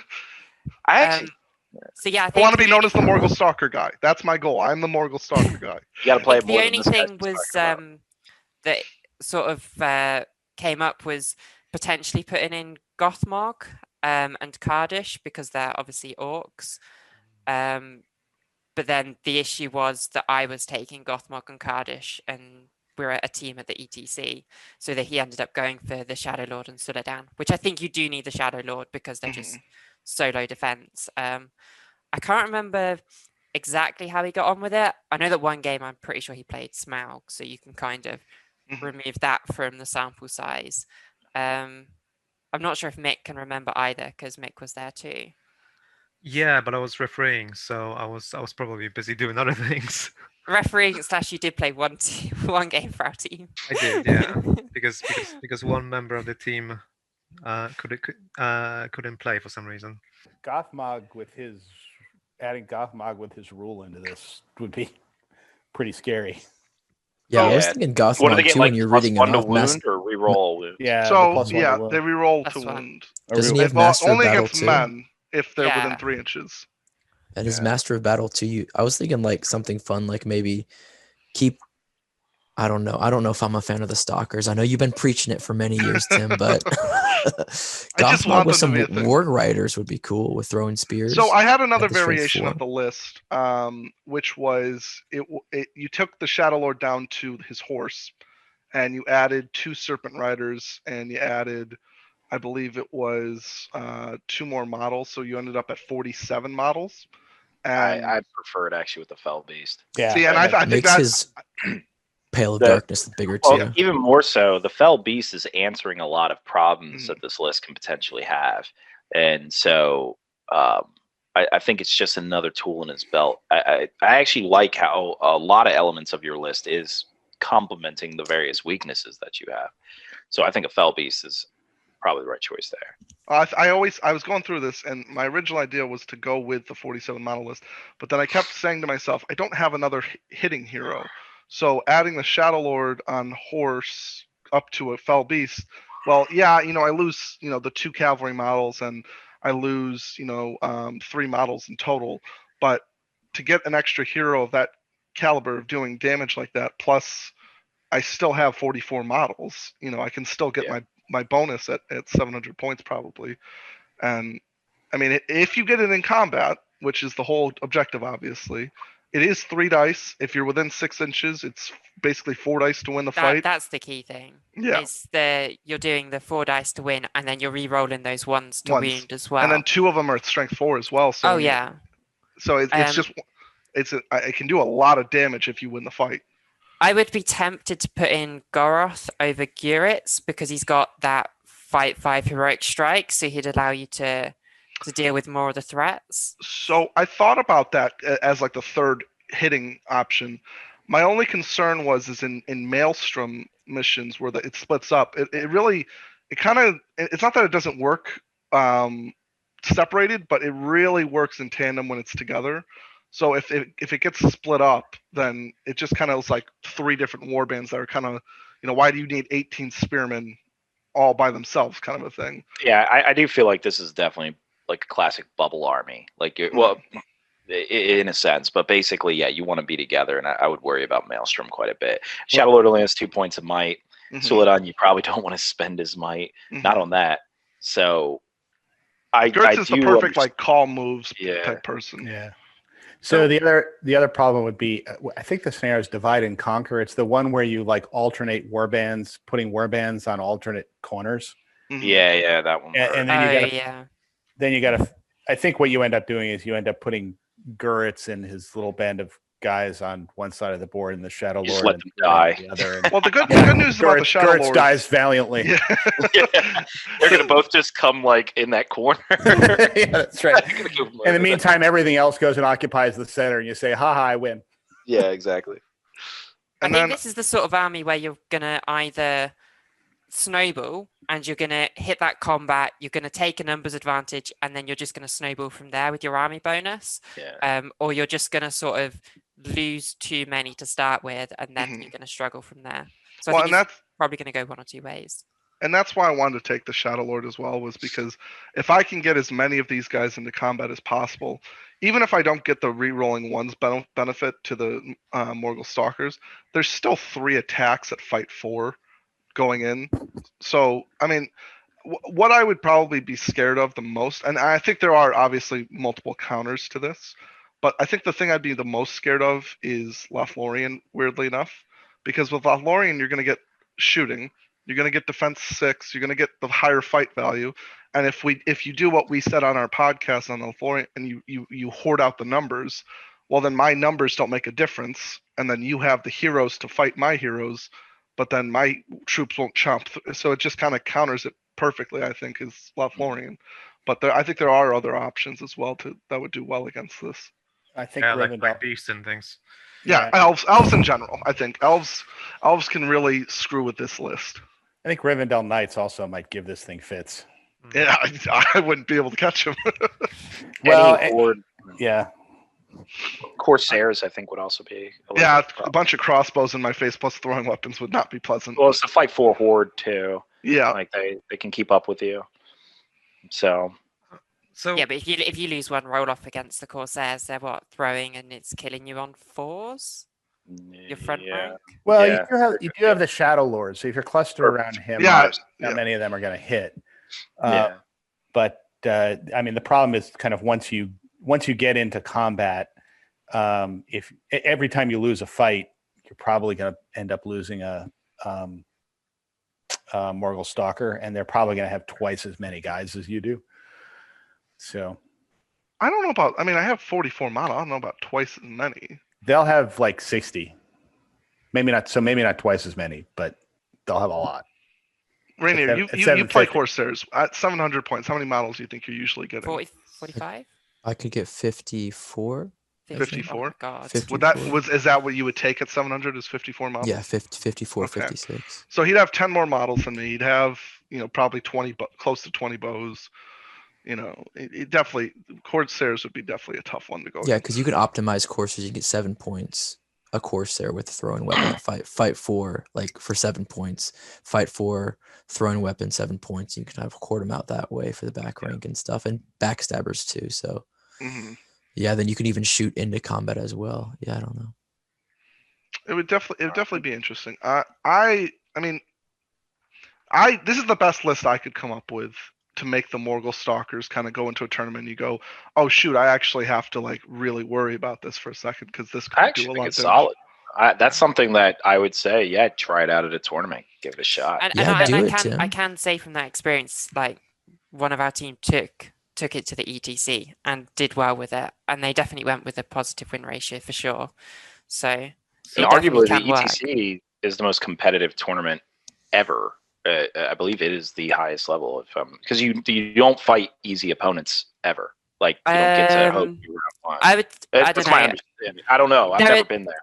You get some very, very competitive games, but one time we played the Czech Republic, and they were literally the only 4 players in the Czech Republic that played. So they didn't have anywhere near the experience of writing lists. And it's great that they got so much out of the tournament, but the difference was clearly there.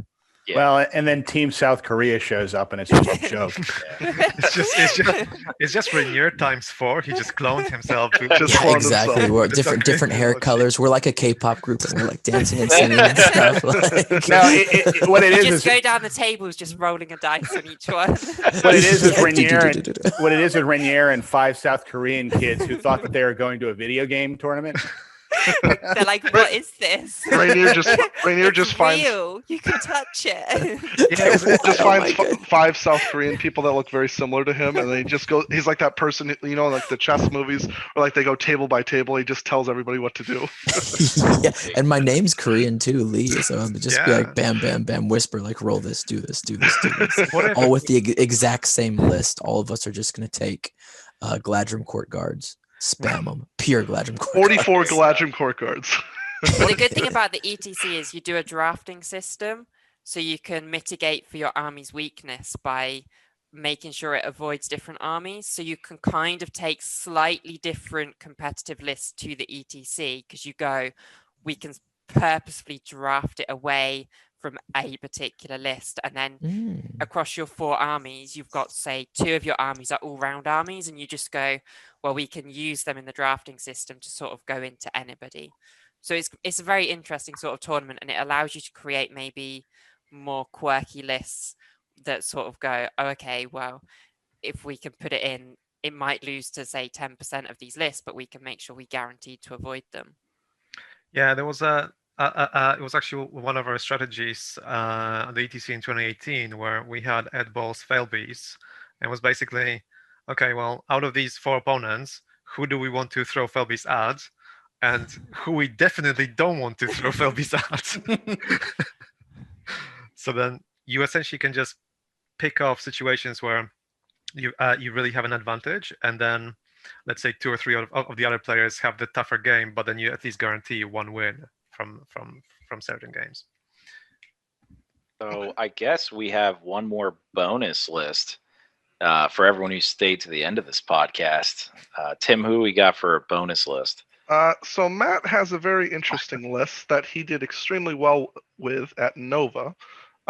So Matt, if you want, and just for everyone knowing, Jasmine has actually never heard of this list, so it'll be her first time reaction to this as well. So Matt, if you want to go over your list. If you want to see Mick's reaction, then go to one of our first videos. He was definitely like, what? All right. So this is actually, I think the one that I took to Nova was a 700 or 750 point variant of this, but I'm going to give you the 800 point version. and I don't have the list in front of me, so I may not do the math exactly right. But so the first thing that you take, this is an Azog's Legion list. The first thing you take is you take Azog with all of the upgrades, and by all of the upgrades, I mean all of the upgrades. So he comes with the Signal Tower, the White Warg, the Stone Flail, and heavy armor. So this is another one of my lists that I try and do that has more special rules than it has figures. And the Signal Tower gets its own page of rules on page 94 of Army of the Hobbit. So it comes with, well, actually, before we get into the Signal Tower, let me just talk through the rest of the list because it won't take me that long. It has either 22 or 23 berserkers. I can't remember how the points work out, and 1 warbat.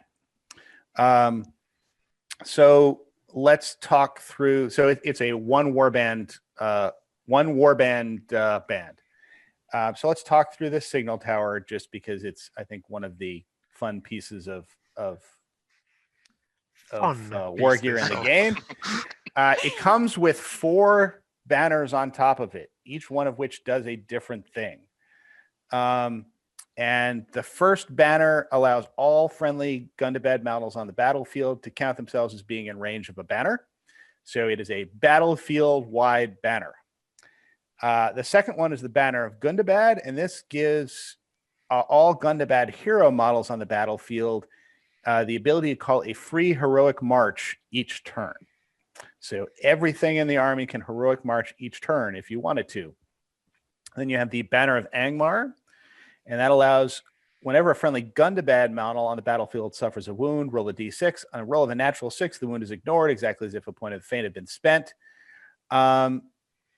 If you look at the Gundabad berserkers, you will note that this rule stacks with their I can't remember what it is. It's like mindless killers or it's 6 up to 5 up. Yeah, so it gives you basically a 5-up fate save, permanent 5-up fate save with all of your berserkers all the time. And even Azog and his White Warg get a 6-up fate save. Then last, you have the Horn of Gorgoroth, which gives all enemy models on the battlefield a -1 to their courage value, which is helpful when they're trying to charge, or helpful for you when they are trying to charge Azog on his Warg. And a +1, it counts as a war horn, so it gives you a +1 courage all across the board. When you take the Signal Tower, it increases Azog's warband size from 18 to 24 models, which is why you can put 23 berserkers into his warband, and they can deploy within 12 inches of Azog rather than the usual 6. And then the most important of all the Signal Tower rules, before deployment, but after the players have decided on their board edges, the controlling player may take the Signal Tower +7 of Azog's lieutenants. Azog's lieutenants are like these mini captains that are fight for with 1 point of might, 1 point of will, 1 point of fate. And keep in mind, they can all call free heroic marches now too. You get to place this thing and those 7 guys who stand on it anywhere on the battlefield. So what you have is a terrain piece that you can, and it's a tower. So if you model it in a reasonable sort of way, it's I think Adam Troke said when they were playtesting this, they used something the size of a dinner plate, and it's going to be high with steps that get up, and you can just plop this thing anywhere in the middle of the board, which gives you all sorts of interesting options for something like Seize the Prize, where you can plop it on the enemy's side of the prize, so he's got to walk around this thing while you just take one of your lieutenants who happens to be standing on the steps, and he steps off on the first turn, grabs the prize, and then runs it toward Azog and hands it to him. You can do interesting things like use this to block up choke points on the board in Reconnoiter, in Hold Ground. You can plop this thing right in the center of the board. And make the other guy kind of get to and then scale your fortress in order to take it. There's also some interesting tricks you can do, like in Contest of Champions. You can plop this thing in the middle of the board, right where the champions are to deploy. And then you kind of arrange your 7 lieutenants in a little semicircle around where the other guy's hero has to be. So the other guy's hero has to start right in the center of the board, staring right at Azog on the White Warg. On the signal tower, by the way. On the signal tower, right. Totally isolated. Making his life nasty, brutal, and short. And then at the end of the day, you still have, 23 or so berserkers who are absolutely terrifying, given that they can move 11 inches a turn when they don't want to engage, 8 inches a turn when they do. And they're going to be rolling 3 dice everywhere in the duel. And they have 5-up faith saves, which can do an awful lot of damage to your opponent when you're playing them. So what was this, 700 or 800? This is the variant I gave is 800. You can, by adjusting the number of berserkers and getting rid of the bat or something like that, you can bring this down to 700. And so wait, when do you list. put the signal tower on the board? You put the signal tower on the board when the players have decided on their board edge, but before other deployment. And you can put it anywhere on the board, even in your opponent's deployment zone. So the real key to this that I've seen is, and this needs to be FAQ'd or something, or they just need to design a model for it, is that there's no, within reason, there's no size, height, or width, or how you design the intricacy of your signal tower is totally up to you. So your terrain piece can be as ridiculous as you would like it to. I mean, you could have the flags sticking off the sides so they start providing cover, or just other ridiculous stuff. It's entirely up to you of your design. And as soon as we can get Matt to like some English tournament where he wins it with this thing, we'll probably see a model for it or an FAQ, because it's like, it's ridiculous. Like even at Nova, I didn't even know how to judge it, because it's just like, they're like, can it put it on objectives and completely hide an objective, or does the objective just run up all the way on the top? Yeah. And so I'm just sitting here like, he was pulling all these shenanigans, putting this terrain piece in places where it could totally block an opponent from doing reasonably anything. Like as far as like, I mean, let's not get too not too hyperbolic. I mean, it's not like I brought a 4-foot square signal tower and it was a dinner plate. This is half the board. But you could design it so that you've literally on one half you've got like a massive wall, so you can completely block line of sight, and then like sort of a semicircle, so that you can always put this semicircle where it benefits you. Like there's so many questions. Like it doesn't sound like you need one FAQ. It sounds like you need a whole book of FAQs. Well, yeah. I mean, if you go nuts about it, but, I mean, at the end of the day, even if you just build it kind of the way they say to do it, where I mean, the one that I have is basically just it's a flat plane. It's about 6.5 inches. Yeah, you didn't gamify it at all. You actually made it reasonable. Yeah, it's 6 or 7 inches wide, and it has like 3 stairwells that kind of go up to the top. So there's a bunch of ways you get up to the top. And then it had the 4 banners on top. And I mean, the banners are the size that they were in the movie. So you can take cover behind them. But on the other hand, you can also destroy those banners. So you need what? A lieutenant touching the banner to get the banner's effect? You need a lieutenant touching the banner, which gives you 3 spare lieutenants that you can send down to run around and be like your, guys. And they're what? Attack 1 or attack 2? They're one attack. One attack. Okay. But they are fighting on a staircase at all times where you're scaling up. You're going up to fight them. So when they knock you down, you're fighting as if you're fighting on a staircase, because the way he has it designed. And this is once again like, and Matt didn't even try to make it gamey. He really did. He just like, you just commissioned it from Alex, and he just built it. And you're like, so the thing is like, I always interpreted the signal tower as just literally the flags. They don't carry the mountain around with them, but it's just the flags. But, ever since this thing has been played, I'm sure, Jasmine, you've seen this. Anytime someone plays a signal tower, they play a mountain. Yeah, so that's what everyone I've seen one that was literally this tall. It was like this big, and it's like, what? How are you even transporting it? Well, I mean, it ought to be something that's elevated, right? I mean, it's the signal tower. It's not the signal porch. Yeah, I agree. But there are drawbacks to making one that big. I mean, I think you want to have one that is a reasonable height. It's certainly going to block line of sight, and you're going to have to walk up and walk down it. But there are certain times when you're going to screw yourself if you make it that big, because then you have to deploy your lieutenants on it. And there's certain times where you need your lieutenants to leave the signal tower and go off and do other things. And, if they're on top of a 4-foot signal tower, you're going to spend 3/4 of the game Trying to getting down to the bottom. Yeah, Just jump off the cliff. yeah, that's right. Actually, I think you did that in a game. I can't remember if it was against me or something, but or maybe it was Evan. Actually, I think I played Evan. He was playing your signal tower, and he like jumped guys off the cliff trying to grab like something, or just trying to suicide or something. Well, I mean, that gives you another great way to end games as well. Yeah, It's like, oh, I'm going to end the game. Off you go, off the top. for good and bad. So it actually, it's really that key feature, as Matt said. It's that ability to place this variable sized terrain feature anywhere on the board.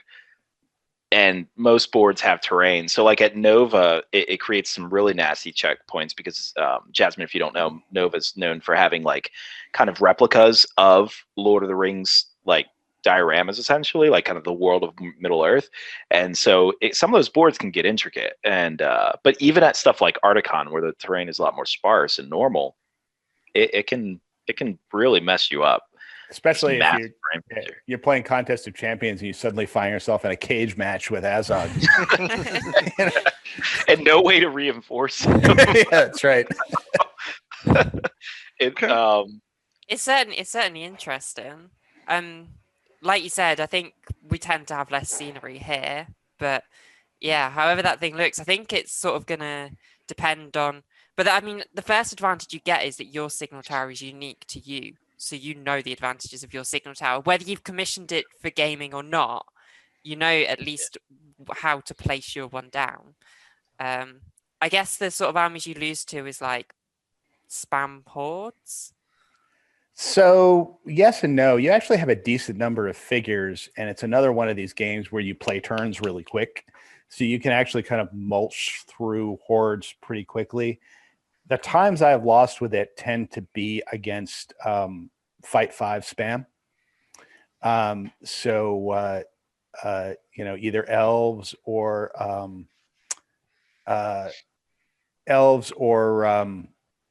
like the Minas Tirith with Boromir. I was going to say my go-to army is generally Boromir with banner, spam, heroic strike, and that would, for me, do quite well into that list. Yeah. But then that's the list that I'm normally taking. So yeah, because you're Fight 5, you've got the 2 attacks rerolls, you're generally going to be fine against it. But yes, I'd like to play against it. It'll be an interesting game. I mean, the other thing is because I mean, it's basically your one big killer is Azog. So in a high magic environment, I mean, he's got 4 will count in the White Warg, but still, if he gets transfixed enough, then the other folks can take out all your the rest of your berserkers. But it does give a lot of lists who see this at first sight a run for their money, and they get a little shocked by what it can do to them. Okay. Well, let us know in the comment section which list you prefer and which one you would take to a tournament if you were going to take one as a gimmick list. And let us know in the comment section any lists you'd like for us to review. And as always, leave a little description of, if you want to keep this model specifically or how you want it played. And if you have any ideas for us to go over, leave that as well. And we look forward to seeing you next week. Bye, everyone. Bye.